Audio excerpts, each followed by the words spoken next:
Ngi-excited ngiphuma ugogo wodumo engimhambayo lo engamplagwa yinina. Ngicela ukunitshela ukuthi ugogo wodumo unginikeze ukuhamba wathi angikhuleke phambi kwalo ngisho yonke into engiyifunayo.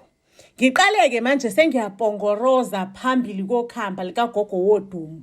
Wena Nkulunkulu wezifebe, ngikhuleka kuwena. Ngicela indoda enemali, indoda enemali eningi. Ngifuna inginikeze yona le mali eningi ethwalwa ngamasulukesi.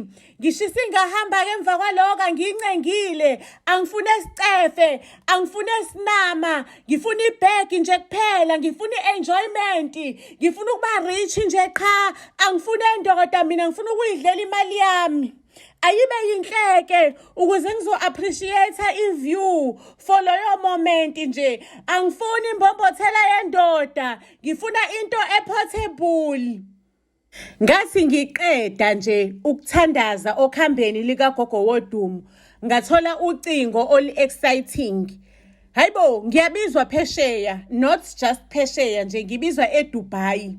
Ngijabuleke bafethu ngithi cha iyasebenza lento kagogo, ugogo wodumo. Sengifikileke eDubai, sengihlanganisiwe nendoda ezoba iblessa lami ngalolo langa noma ngaloyo weekend. Mase sifikileke indoda uyayibona ukuthi lo muntu lo ugay, mhlawumbe ubisexually kangazi kodwa uyambona ukuthi ugay, unenwele eziphinki noma exoxa uyambona ukuthi unedrama nje lo muntu. Hayibo, umuntu ngathi unamahloni akasondeli kumina, phela siqala umcimbi, siqale umsebenzi. Ngivelane ngiboneke ukuthi cha izohamba ibhegi yami la. Ngiyiphoseke bafethu, ngisondele ndodeni ngithi baby come duze, baby woza la. Ithi kumina indoda, linda sisi awakaqali umcimbi. Uhlobo lokuphoxeka engakuphoxeka. Ngaphoxeka kodwa-ke ngaphinde ngayikhumbuza ukuthi mina la ngizele ibhegi angilinde kuqale lo mcimbi leyo. Okwamanje nje I must just go with the flow and follow the lead yayo le ndoda engize kuyona ngingaphaphi. Angisakhali-ke hotela lami mangabe ngibuya phela kulo mcimbi lo kade ngiphuma kuyona. Imali yona ngiyitholile, yebo ngithola imali eningi equkulwa ngamasulukesi. Kodwa nje into eyenzakalile laphayana ukuthi bangidlise amangcoliso abo. Ngifice igwili zigcwele ihotela, yabona lama room lawa double room, fice igwili zigcwele lapho. Hayi-ke ngicela ukukutshela-ke thina kuthiwa asikhongozele ezinqeni zeyigwili. Bheka phela putshu emlomeni yethu. Yeyi ngikhale kodwa futhi ngiphinde ngibuye nganeno. Ngisinto ede ngiyifuna mina bengifuna ibhegi ngiyitholile-ke. Sekuphelile angihambe. Ngibuyele ekhaya ngitshela ukuthi konke kudlulile, manje kumele ngifocuse kwi-future yami. Bese ngithenge nomuzi nemoto, ngaqala ibhizinisi lami le-daycare ebizayo, i-daycare yey'gwili, because vele ngiyayithanda vele nje i-daycare, iyiphupho lami ukuthi ngibe ne-daycare.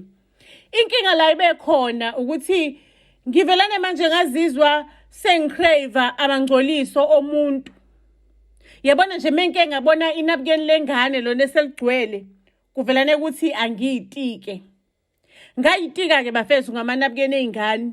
Manje ngokuhamba kwesikhathi angisawezwa awey'ngane, sengicrave engathi ngathola amangcoliso omuntu omdala. So sengiphila leyo mpilo yokukhokhela abantu abagade ogogo emahome ukuthi bangitshontshele amangcoliso abo, abantu abasebenza ey'bhedlela ukuthi bangitshontshele amangcoliso ey'guli.